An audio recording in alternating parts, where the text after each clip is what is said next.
Welcome to ज्ञान कल्प my dear friends और स्टूडेंट्स। ज्ञान कल्प में आपका स्वागत है। इसके पहले वाले फर्स्ट वीडियो में हमने इंट्रोडक्शन ऑफ लैंग्वेज लिया कि how to make a sentence. हमने स्टार्ट किया कि भाई यदि आपको कुछ भी स्टडी करना है तो सबसे पहले आपको वाक्य बनाना सीखना पड़ेगा। जब तक वाक्य बनाते नहीं बन रहा है तब तक आप आगे कुछ भी स्टडी नहीं कर सकते हैं। तो यदि हमें पूरी भाषा में कहीं पर कोई भी एक सेंटेंस बनाना है तो टोटल 5 चीजें लेनी पड़ेंगी। वो है एस, वी, ओ, पी और टी। एस का मतलब है सब्जेक्ट, वी का मतलब है वर्ब, ओ का मतलब है ऑब्जेक्ट, पी का मतलब है प्लेस और टी का मतलब है टाइमिंग्स। जब आप इन पांचों शब्दों को एक एक करके अरेंज करते हैं तो आपके पास एक कंप्लीट और सही सेंटेंस तैयार होना शुरू हो जाता है। मतलब पूरी भाषा में कहीं पर कोई भी यदि सेंटेंस है तो ये 5 वर्ड आपको इसी सीक्वेंस में अरेंज करने होंगे। अब मुद्दा आता है कि भाई लास्ट क्लास में हमने बात की थी कि भाई ये 5 होते क्या है, हम कैसे पहचाने, तो एक एक करके हमने पढ़ना शुरू किया। तो now we are starting with subject and object. Hindi में यदि हम बात करते हैं तो सब्जेक्ट का मतलब है कर्ता और ऑब्जेक्ट का मतलब है कर्म। हालांकि इस हिंदी से हमें बहुत मतलब नहीं होता है क्योंकि व्हाइल स्पीकिंग जब आप बोलते हैं तो आपको ऐसा कर्ता और कर्म पता होना बहुत जरूरी नहीं है, but we know that subject means कर्ता और ऑब्जेक्ट मींस कर्म। अब what is subject and what is object? कोई भी नाउन या प्रोनाउन या ऐसे हम नॉर्मल बात करें तो कोई भी एक वर्ड जो वाक्य में हो रहे कामों को करता है, वाक्य का करता है, मतलब वाक्य का सब्जेक्ट है। और जो वाक्य में हो रहे काम को नहीं करता है वो वाक्य का ऑब्जेक्ट होता है। तो जो काम करेगा वो सब्जेक्ट, जो काम नहीं करेगा उसे ऑब्जेक्टिव कैटेगरी में रखा जाएगा। अब काम मतलब क्या? तो हिंदी के सेंटेंस में यदि आपको नहीं पता कि काम को कैसे आइडेंटिफाई किया जाए तो हिंदी के सेंटेंस में जो भी लास्ट वाला वर्ड होता है वो वर्ब होती है। उस वर्ब को जो करता है वो सब्जेक्ट और जो नहीं करता है वो ऑब्जेक्ट। जैसे आपने कहा राम ने मोहन को थप्पड़ मारा, लास्ट में जाइए थप्पड़ मारा, ये क्या हो जाएगी वर्ब। थप्पड़ मारने का काम किसने किया? राम ने। तो राम क्या हो जाएगा? सब्जेक्ट। अब मोहन कुछ नहीं कर रहा है तो मोहन क्या हो जाएगा? ऑब्जेक्ट। फिर आपने कहा मोहन ने राम की तारीफ की। अब लास्ट में जाइए तारीफ की, तारीफ करना क्या हो जाएगी? वर्ब। तारीफ करने का काम किसने किया? मोहन ने। तो मोहन क्या हो जाएगा? सब्जेक्ट और राम क्या हो जाएगा? ऑब्जेक्ट। तो ये एक्सचेंजिंग आपको बार-बार मिलेंगे, ये परिवर्तन बार-बार मिलेंगे। एक ही शब्द कभी सब्जेक्ट होगा कभी ऑब्जेक्ट होगा। डिसाइड करेंगे कैसे? सेंटेंस में यूज करने के बाद। दैट मींस हमारे पास कोई लिस्ट अवेलेबल नहीं है। यदि आपके दिमाग में 10,000 वर्ड आते हैं तो पूरे के पूरे 10,000 वर्ड सब्जेक्ट होंगे और वही ऑब्जेक्ट होंगे। डिसाइड कैसे होगा कि उन शब्दों ने वाक्य में हो रहे काम को किया या नहीं किया। दैट मींस यदि हमसे आके कोई पूछे कि सर फैन सब्जेक्ट होगा या ऑब्जेक्ट, तो हम बोलेंगे भाई नॉट डिसाइडेड। हम तो बोलेंगे पेन सब्जेक्ट हो या object, we can not decide. तो कोई भी एक सिंगल नाउन को देखकर आप ये नहीं बता सकते हो कि वो सब्जेक्ट है या वो ऑब्जेक्ट है जब तक कि उसे हम सेंटेंस में यूज ना कर लें। जैसे आपने कहा भाई हम लोग दीपावली मनाते हैं, लास्ट में जाइए मनाते हैं, ये क्या हो जाएगी? वर्ब। मनाने का काम कौन करते हैं? हम। तो हम क्या हो जाएंगे? सब्जेक्ट। अब दीपावली कुछ नहीं कर रही है तो दीपावली क्या हो जाएगी? ऑब्जेक्ट। आपने कहा दीपावली हमारे लिए खुशियां लाती है, अब वर्ब क्या हो जाएगी? लाती है। लाने का काम कौन करती है? दीपावली। तो दीपावली क्या हो जाएगी? सब्जेक्ट और हम क्या हो जाएंगे? ऑब्जेक्ट। तो ये लगातार इस तरह से चेंज होता रहेगा सब्जेक्ट और ऑब्जेक्ट। तो जो करेगा वो सब्जेक्ट और जो नहीं करेगा वो ऑब्जेक्टिव कैटेगरी में रखा जाएगा। जैसे आपने कहा मानव पेड़ों को काटता है, आखिरी में जाइए काटता है क्या हो जाएगी? वर्ब। काटने का काम कौन करता है? मानव। तो मानव क्या हो जाएगा? सब्जेक्ट। अब पेड़ कुछ नहीं कर रहा है तो पेड़ क्या हो जाएंगे? ऑब्जेक्ट। फिर आपने कहा पेड़ मानव को ऑक्सीजन प्रदान करते हैं, आखिरी में जाइए प्रदान करते हैं, ये क्या हो जाएगी? वर्ब। कौन प्रदान करता है? पेड़। तो पेड़ क्या हो जाएंगे? सब्जेक्ट और मानव क्या हो जाएगा? ऑब्जेक्ट। तो ये एक्सचेंज बार बार होता रहेगा। अब आप दिन भर में जितने हिंदी सेंटेंसेस सुनते हैं और बोलते हैं और बनाते हैं, सभी सेंटेंसेस में सब्जेक्ट और ऑब्जेक्ट पहचानने की कोशिश करें कि कौन करता है और कौन काम को नहीं करता है।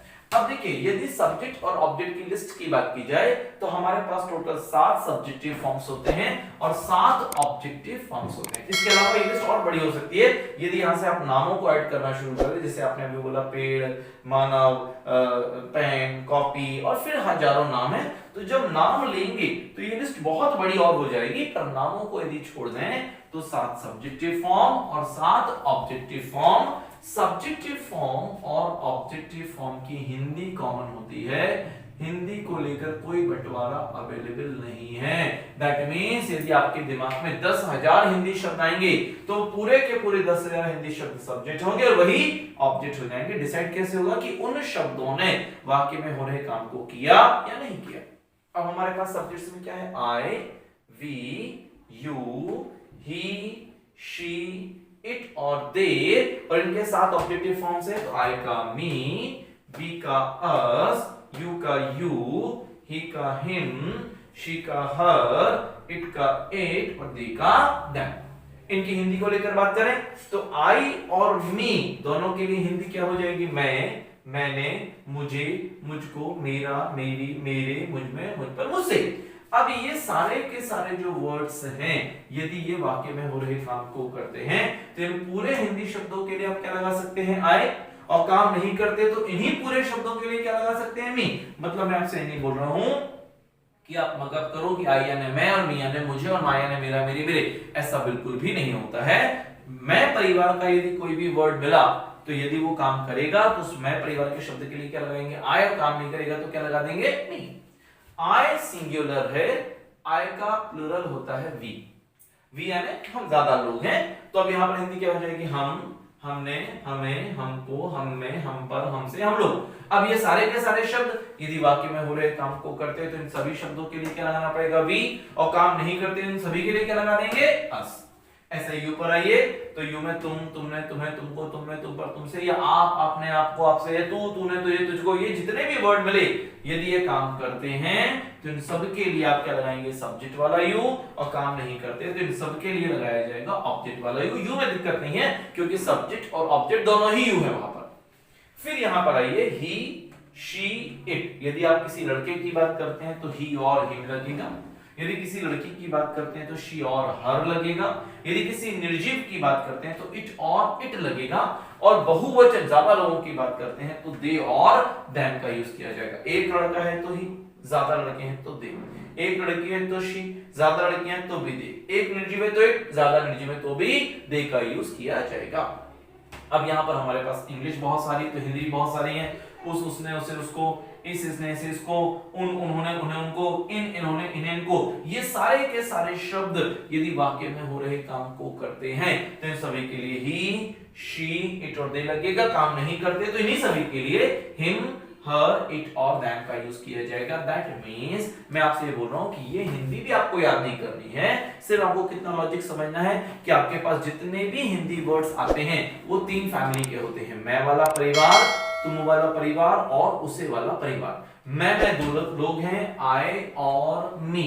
तुम में भी 2 लोग हैं, यू और यू। उसे में थोड़े ज्यादा लोग हैं, ही, शी, इट और दे, हिम, हर, इट और देम। यदि इन सभी शब्दों ने वाक्य में हो रहे काम को किया तो इन सभी के लिए सब्जेक्टिव फॉर्म लगाइए, और काम नहीं किया तो इन सभी के लिए ऑब्जेक्टिव फॉर्म्स का यूज करें। फॉर एग्जाम्पल जैसे आपने बोला उसने मुझे डांटा, लास्ट में जाइए, डांटा ये क्या हो जाएगी, वर्ब हमेशा लास्ट में ही मिलेगी आपको। डांटे का काम किसने किया, उसने, तो उसने क्या हो जाएगा, वाक्य का सब्जेक्ट। मुझे डांटा मतलब मैं कुछ नहीं कर रहा हूं तो मैं क्या हो जाऊंगा, वाक्य का ऑब्जेक्ट। उसने मतलब उस परिवार का शब्द है, वाक्य में हो रहे काम को कर रहा है तो ही, शी, इट और दे में से कुछ भी लगाइए। तो अभी चूंकि बोर्ड पर लिखा हुआ सेंटेंस है तो उसने के लिए आप ही लगा सकते हैं, शी लगा सकते हैं, इट लगा सकते हैं और दे भी लगा सकते हैं।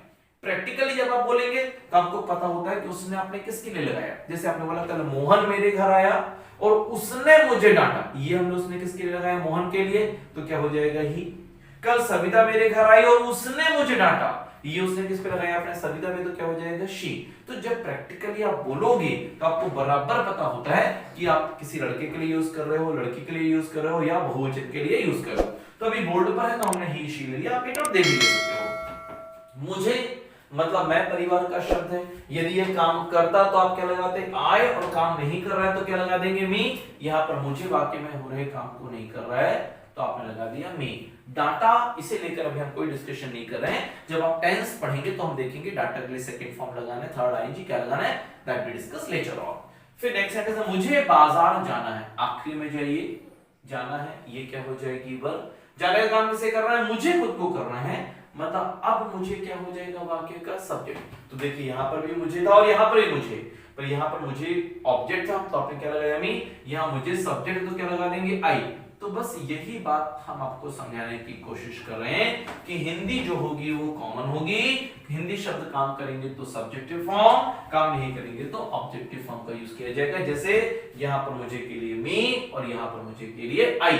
पहचानेंगे कैसे, सेंटेंस में यूज करो और देखें कि उसने काम किया या काम नहीं किया। जैसे मैंने उसे देखा, देखा ये क्या हो जाएगी वर्ब, देखने का काम किसने किया, मैंने। तो मैंने क्या हो जाएगा वाक्य का सब्जेक्ट, मैंने मतलब मैं परिवार का शब्द है, काम करेगा तो आई और काम नहीं करेगा तो मी। यहाँ पर मैंने वाक्य में हो रहे काम को कर रहा है तो आपने क्या लगा दिया आई। अब देखिए यहाँ पर आपने मुझे के लिए आई लगाया था, यहाँ पर मैंने के लिए आई लगाया, तो वो बार बार बदलेगा। उसे वो कुछ नहीं कर रहा भाई, तो उसे क्या हो जाएगा ऑब्जेक्ट। उसे मतलब उस परिवार का शब्द है, काम करता तो क्या लगाते ही शी इट और दे, काम नहीं कर रहा है तो क्या लगाएंगे हिम हर इट और देम। तो यहाँ पर उसे के लिए आप लगाएंगे हिम या हर या इट या देम। फिर आपने कहा उसे चाय पीना है, लास्ट में जाइए पीना है, ये क्या हो जाएगी वर्ब। पीने का काम किसे कर रहा है, उसे खुद को कर रहा है। तो अब उसे क्या हो जाएगा वाक्य का सब्जेक्ट, उसे मतलब उस परिवार का शब्द है, काम करेगा तो ही शी इट और दे, काम नहीं करेगा तो हिम हर इट और देम। यहाँ पर उसे वाक्य में हो रहे काम को कर रहा है तो आप ही या शी या इट और दे भी लगा सकते हैं। तो यहाँ पर उसे के लिए आपने लगाया हिम और हर, और यहाँ पर उसे के लिए लगाया ही और शी। तो सिंपली हम क्या डिस्कस कर रहे हैं कि जितने भी शब्द बोर्ड पर ये लिखे हुए हैं, यदि ये सारे के सारे शब्द वाक्य में हो रहे काम को करते हैं तो इन सभी के लिए I we you he she they लगेगा। काम नहीं करते हैं तो me us you him her it और देम लगेगा। इन्हें तीन फैमिलीज में बांटा गया है, मैं का परिवार, तुम का परिवार और उसे का परिवार। इसके अलावा फिर नाम आने शुरू होंगे, तो नाउन नाम मतलब नाउन आना शुरू होंगे, और जब वो नाम आएंगे तो हम देख लेंगे भाई वो काम करता है या काम नहीं करता है। तो ये एक introduction of subject and object हमने आपको दिया हुआ है। वी आर नॉट श्योर कि आप अगली ही बार से सब्जेक्ट ऑब्जेक्ट सही करेंगे, बट हाँ जब हम सेंटेंस बनाना शुरू करेंगे तो आपको सब्जेक्ट और ऑब्जेक्ट आइडेंटिफाई करने में दिक्कत नहीं जाएगी, क्योंकि बेसिक इंफॉर्मेशन आपके पास आ गई है।